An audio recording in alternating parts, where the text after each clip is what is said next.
tinggal dunia, satu kejahatan pun nggak mau kita lakukan. Sakit pun tetap mau kita melakukan kebaikan. Berat. Pertanyaan pertama, maka buka siapa Tuhan? Kita Allah nggak kenal, Allah nggak tahu. Allah punya sifat yang seperti apa kita nggak tahu.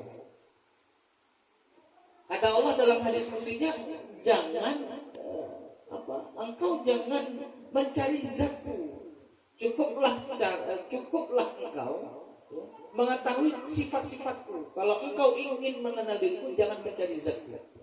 Karena apa yang tergambar dalam kepala kita, Allah punya tangan, Allah punya kaki misalnya, itu bukan.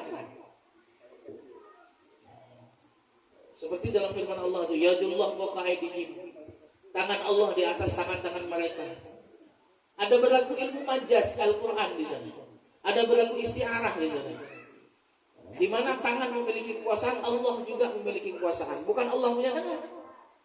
Kekuasaan Allah di atas kekuasaan para manusia, para makhluk yang diciptakan oleh Allah Subhanahu wa taala.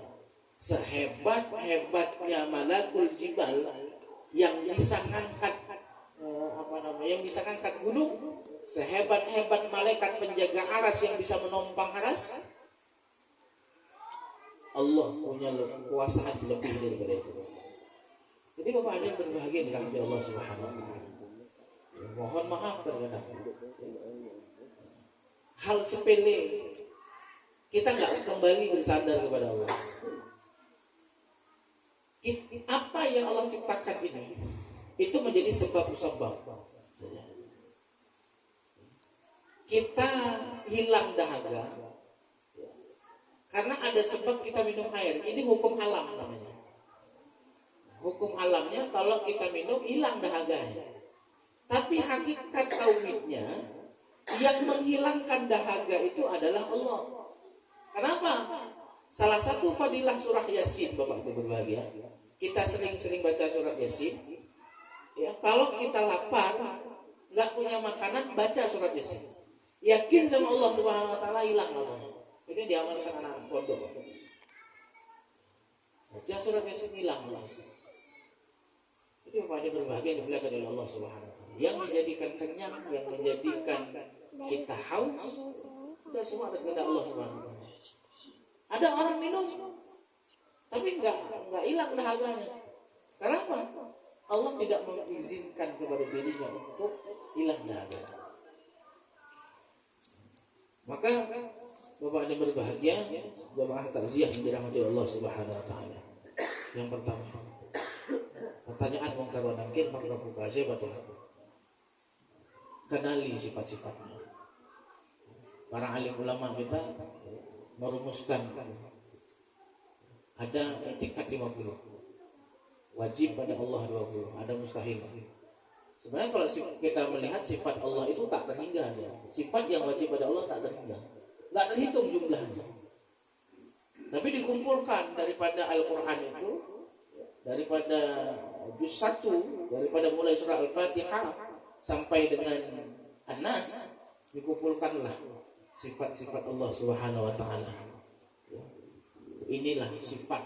Ada sifat yang nafsiyah yang melekat pada diri Allah Subhanahu Wa Taala, tidak mungkin sifat itu tidak ada pada Allah.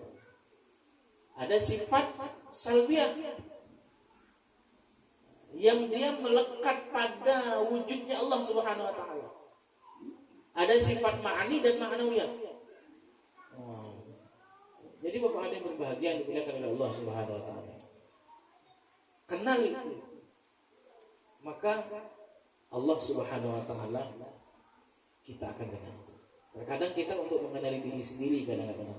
Man arafa nafsah faqad arafa rabbah. Kalau engkau pengen mengenal Allah, maka kenali dirimu. Kadang diri kita sendiri kita tidak kenal. Kita tercipta dari apa? Dari unsur apa kita?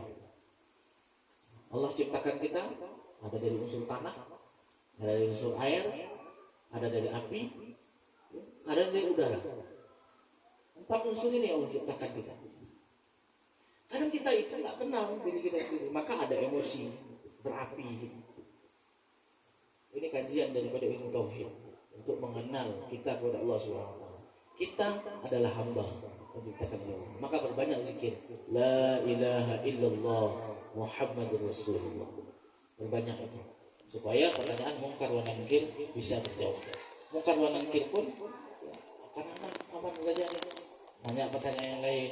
Wa ma qiblatuka, di mana kiblatmu, kita sering sholat. Kenapa? Kita udah kenal Allah, udah kenal Rasulullah. Pasti kita nanti sholat.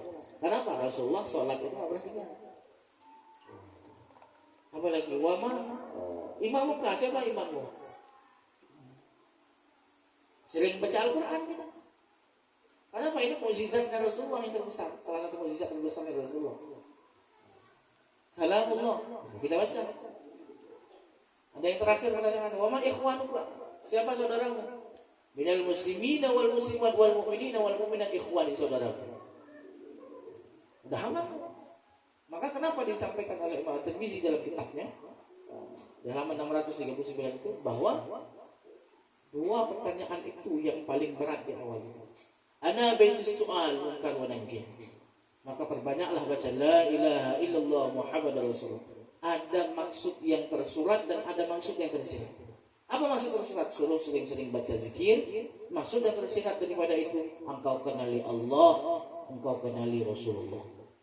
Maka dalam kehidupan sehari-hari akan bahagia. Di dunia hasanah wa fil akhirati hasanah. Jadi bahwa ini berbahagia di hadapan Allah Subhanahu wa taala. Saya berpesan kepada kita semuanya, selagi masih Allah berikan kesehatan, Allah berikan kesempatan, berikan hak-hak tubuh ini. Mata melihat kebaikan, untuk melihat kebaikan, lihat orang tua selagi masih sehat. Lihat, sayangi keluarga selagi masih sehat. Kita punya mulut, ucapkan perkataan yang baik.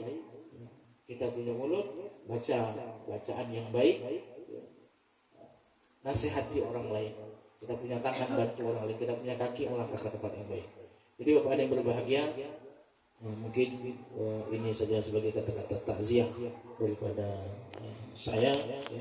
Insya Allah mudah-mudahan dialirkan kepada imamhum, kepada almarhumah yang sudah meninggal dunia, dan insya Allah mudah-mudahan, ya, Allahumma ja'al min ahli hadzal bait, ya, min al-qaumis sabirin. Allah jadikan daripada ahli bait ini ahli musibah, ya, orang yang sabar. Wa ja'alna min al-qaumis sabirin wa ja'alna min qaumis mukhlisin. Jadikan mereka orang-orang yang ikhlas semuanya. Dan kita semuanya insyaallah mudah-mudahan meninggalnya kita dalam husnul khatimah. Jadi pada berbahagia yang dimuliakan oleh Allah Subhanahu wa taala. Ini di depan kita ada beberapa makanan. Ada berbagai macam makanan disuguhkan air. Ketika kita makan, ketika kita minum, niatkan juga untuk almarhum. Yang punya rumah masih sedekah kepada kita untuk dimakan. Ketika kita makan, ya Allah, mudah-mudahan makanan dan minuman yang kami makan ini jadi darah daging buat kami. Ketika kami beribadah, alirkan pahalanya kepada almarhumah. Jadi Bapak berbahagia, semuanya kita bisa bermanfaat untuk orang lain, terutama kita yang masih hidup. Assalamualaikum warahmatullahi wabarakatuh.